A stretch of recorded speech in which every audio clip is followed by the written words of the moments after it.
Welcome back, everyone, and apologies for that. But now, as I mentioned, we will be talking about pharmaceuticals. What is the situation within Pakistan? And we've been joined by extremely apt guests who, who know the industry, who know what's been happening, who've been working within it for over a decade, almost 2 decades as well. So the first person I'm going to introduce is Professor Dr. Madeeha Malik. She is the Director of Pharmacy Department at Hamdard University. Assalamu alaikum. Good morning.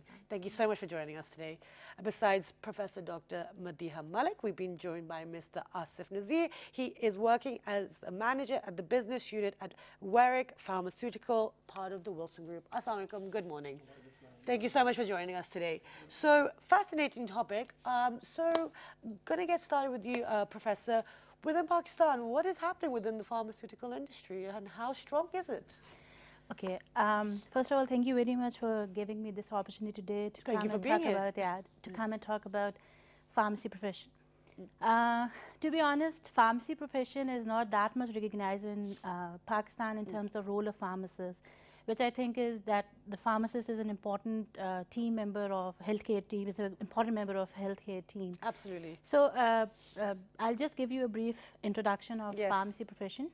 Basically, the pharma market for Pakistan is $2.7 billion.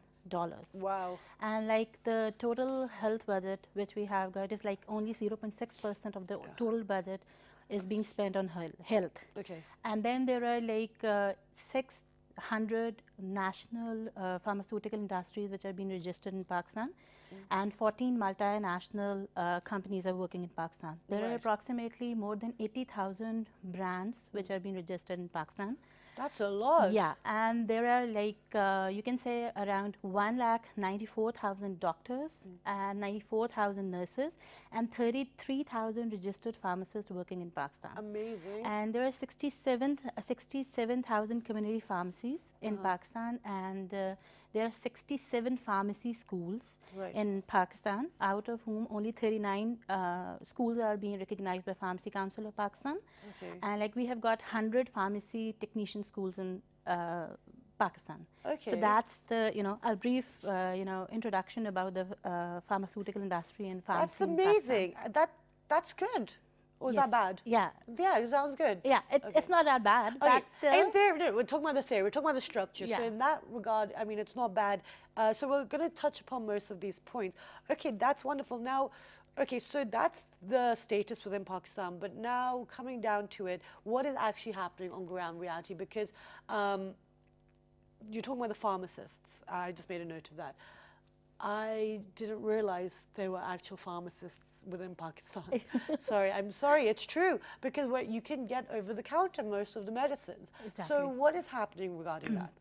How does it work within Pakistan? Yeah, actually the biggest challenge in Pakistan is the lack of recognition of role of pharmacist in Pakistan. Okay. Basically, the pharmacist is not the role of pharmacist is not well acknowledged by the doctors in Pakistan. They have got like their own monopoly, and they don't want the pharmacist to enter into their domain. That's one of the basic problem in Pakistan. And the second thing which I see is the major problem is among the community. Like most of the general public is not aware about the pharmacists. They consider pharmacists as, general dispensers or a compounder sort of thing, sort of persons who are just dispensing or sitting somewhere like quacks. But it's not the case. Basically, pharmacy is a 5-year PharmD is a 5-year degree, professional degree program, and then pharmacists there are a lot of you can say fields in which pharmacists fits in. Like pharmacists are working in industries, in the manufacturing section, at the community pharmacies, and the at the you can say in the academia, and in the marketing, sales, and there are a lot of fields in which pharmacists are working. But it is very unfortunate that they have not been recognized. But now Pharmacy Council has been very instrumental in this regard. Okay, and we'll talk about that in a moment. I just want to bring Asif into the conversation, otherwise we won't get time. Okay, so Asif, you've been in this for almost 2 decades. And Professor Madeeha has already highlighted some really important issues that we face within Pakistan, within the pharmaceutical industry. How do you feel that, very apt points, and a lot of us know what the issues are regarding pharmaceuticals or pharmacies or pharmacists here. What would you say you see as the biggest challenge to this industry or this area within Pakistan? First of all, I agree with most of the things as the doctor mentioned. Pakistan pharmaceutical industry in numbers, if she talks about in dollar, I would say that in Pak rupees, Pakistan pharmaceutical industry is around 350 billion Pak rupees. Yeah. And let's go down quantitatively, and that's how we would have a clear idea that what are actually the health issues are in Pakistan. Right. Now, if you divide this 350 billion Pak rupees, we have got acute treatment for short term, 1 week, 2 week maximum, Right. and then the chronic treatments. So Right. for the short treatment, out of this 350 billion Pak rupees, around 90 billion, which is around 25%, is your gastro-related problems. Right. So the gastro-related problems are primarily because of unclean water, contaminated foods, Right. unhygienic conditions. So all these things are contributing in this gastro-related problems. Okay. Secondly, as you mentioned, that one of our the greatest health issue is this unregulated and uncontrolled quackery.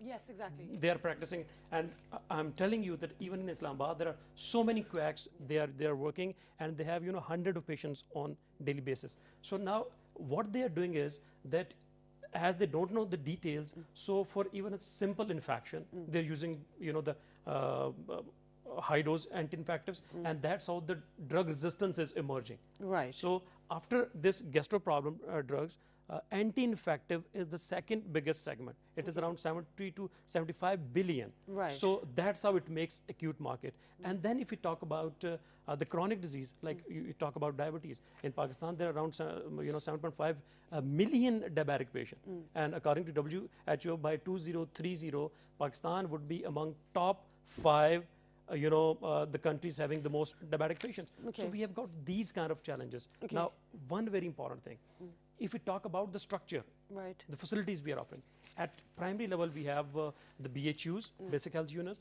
we have rural health centers. At secondary level we have Tehsil headquarters, we have district headquarters, and then we have the allied hospital, the teaching hospitals, and some specialized hospital like cardiology hospitals. We have different mental disorder hospitals, we have the kidney disease. So we have got the structure, Okay. but we don't have enough finance, enough equipment, enough manpower to actually. But you just said it's almost a 4 billion industry, Pak rupee industry. So how does that No, not no, enough it's not. finance? It is 350 billion Pak rupees industry, Yeah. and it is growing Yeah, I by said almost 4 11%. billion. I said almost Yes. 4 billion. So there's a lot of money within it. It's an industry that's making a lot of money. But then why are we seeing that the lack of recognition for the pharmacists, or proper pricing, or all these issues that we're facing? Why are we facing those when they're so big? Dr. Professor? Yeah, actually, I think that now the situation is not that bad. Like if you see, like 10 years back, most of the people were not familiar with the name of the pharmacist. But now I think Pharmacy Council has been very instrumental in promoting the pharmacy profession in Pakistan. And now with the passage of time, things are improving. Like I just mentioned, that now we are developing a good number of pharmacy workforce to come forward and take the role. But I would like to highlight few of the issues in Pakistan where I think that the role of pharmacist should be properly utilized, which is underutilized in terms of their role in those. Like if I mention, Pakistan ranks on number 5th position among the top TB burden countries in the world. Okay. And out of 188 countries, Pakistan ranked on 9th number in obesity. And there are 21.9 million people who are suffering from diabetes, and 18% prevalence of hypertension in our adult population. And 50 million of our population is suffering from mental health diseases. So if I compare, the role of pharmacists in Pakistan with the international, international countries, the developed world, or even few of the developing countries, what they have done is that they have given they have utilized the skills of the pharmacist. Like you see, I just mentioned before that there are 67,000 community pharmacies in Pakistan, but there is lack of pharmacists over there. There is no pharmacist or qualified person who is available at those pharmacies to dispense, the POM drugs, the prescription over drugs, or even the OTC drugs. And those pharmacies are basically handled by the dispensers or sale persons who are not properly qualified. Okay. Now, if you see, like how I see the role of pharmacist in Pakistan, to me, the pharmacist must be involved in geriatric care. Like, you know, in the international world, pharmacists are running the geriatric clinics, they are running the pediatric clinics. They are basically coming in the health technology assessments, HTA, then the pharmacovigilance. Then basically they are working for the obesity clinics, they are running the obesity, hypertensive and diabetic clinics. But you see, the foremost thing is that all the stakeholders need to sit together and they have to decide and they have to accept the role of the people who are a part of, who are an integral part of the healthcare team, which is missing. So, you know, the situation, I see that I'm very positive about it, and we are really, you know, struggling hard. We are producing empirical evidence databases.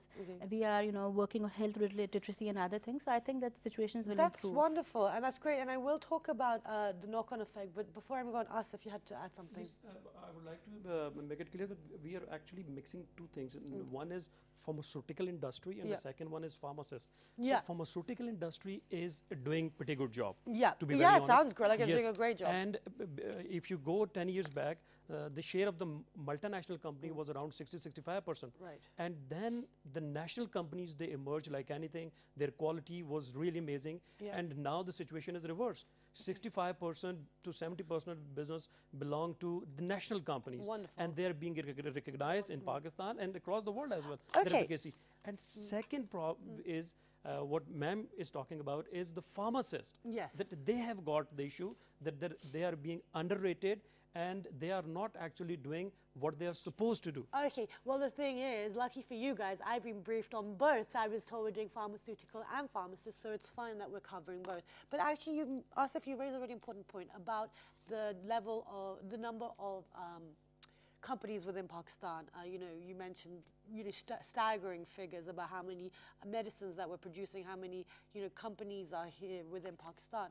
Now, is that a good thing? You know, like you said, you know, is the quality control being there? You know, are we seeing any issues on that side? Or, and then I will come down to the pharmacy thing. So on that angle, is that a positive thing that we're producing so many drugs? Both You plus, said there's 80,000 companies. 80,000 products. Yeah, 80,000 registered brands. I mean, are there 80,000 diseases and illnesses out there? Like, oh No, goodness. in Pakistan, in fact, in Pakistan, there is a sea of, there is a clutter of generics. Right, okay. So for a single molecule, you would find 100 of brands. Right. So this is sort of, you know, the heaven for the generic market, Pakistan. And that's a good thing that we have all these brands or not? Not that good. Means up to some, what internationally recommendation is that you should have 4, 5, 6 generics maximum. You go for 10, means if you have, considering your local market, but 100 generics, 200 generics. So, you know, it has the disadvantages. Now, the advantage is of having generics is that that's how you can control the price. Right. So, for example, let me give you an example. If an original brand antibiotic is costing like 60 rupees per tab, so you would find with the generics like 5 to 10 rupees per tab. Okay. So this is the advantage that in this fierce competition, ultimately the patients, they are getting the benefit. But when you have so much of the generics, so that's the problem. Okay, so now then that now brings us down to the role of the pharmacist and the pharmacies. Like you said, that they're not being utilized as much as they should. But do we know that in those 5 years of training and then the post, you know, kind of training that the pharmacists have to do, you know, like Asif just mentioned, that all these different brands, do the pharmacists know all the different ranges for the different illnesses and the different generic ones, or which one's suited for different symptoms, or, you know? Yes, exactly. So what's happening here? Because I mean, if I will go to a chemist. I'm not going to take any brand, you know, shop names, but I'll just be like, I've got this headache, or I've got something wrong. Can I have this medicine? Or which medicine? And I don't know if they're a pharmacist, but I'm trusting them. Yeah, exactly. You know, actually, our PharmD curriculum is being designed in such a way that that curriculum imparts the clinical skill in a pharmacist, which can help the patient, you know, to identify the most cost-effective and rational treatment for their disease. But the point is this, that, you know, we have to change the mindset of the community. Right. That is the most important thing. Like you said, that you go to you go to a pharmacy and you ask a chemist, So now what I think and what I believe is that the change will begin when you will go to a pharmacy and you will ask, where is the pharmacist? I want to see the pharmacist. Right. And you know, I want to get the counseling or any of the information from that pharmacist. And similarly, if these pharmacists will be sitting in the hospitals, so they will be, you know, sharing the workload of the doctors. Like doctors have too much of the workload; they cannot counsel all the patients over there. So the patients have the longer waiting times and all that. So I'll just give you a quick example. You literally have 10 seconds to give me an example because we've actually run out of time. I'll just give you a quick example that in Johannesburg, they have basically launched a concept of ATM pharmacy, and that is totally run by the pharmacists to, you know, reduce the waiting time of the patients. I'm really sorry, apologies, we've actually run out of time. This is actually a huge topic, and there's a lot of more questions, and there's so many more angles that we need to explore. So we will try and get you guys back over the course of the next few weeks, if that's okay. But I hope you guys enjoyed the show. We spoke about Surah Al-Imran in the first half, how to balance material goods, and then in the second half, how to look out for ourselves regarding the pharmaceutical industry, and also touching upon what the role of pharmacists and, you know, the structure within Pakistan. But it is a very, you know, vast topic, and we will be looking at it in the future as well. But with that, if you would like any information or you'd like to speak to our guests about any of the points that they've raised, log on to our Facebook fan page, which is with the name of World This Morning, our Twitter page, World This Morning without the G, our Daily Motion and YouTube page, World This Morning, and the repeat is at 11:05 p.m. this evening. Have a wonderful day. Best of luck with your fast, and I will see you bright and early tomorrow morning. Stay.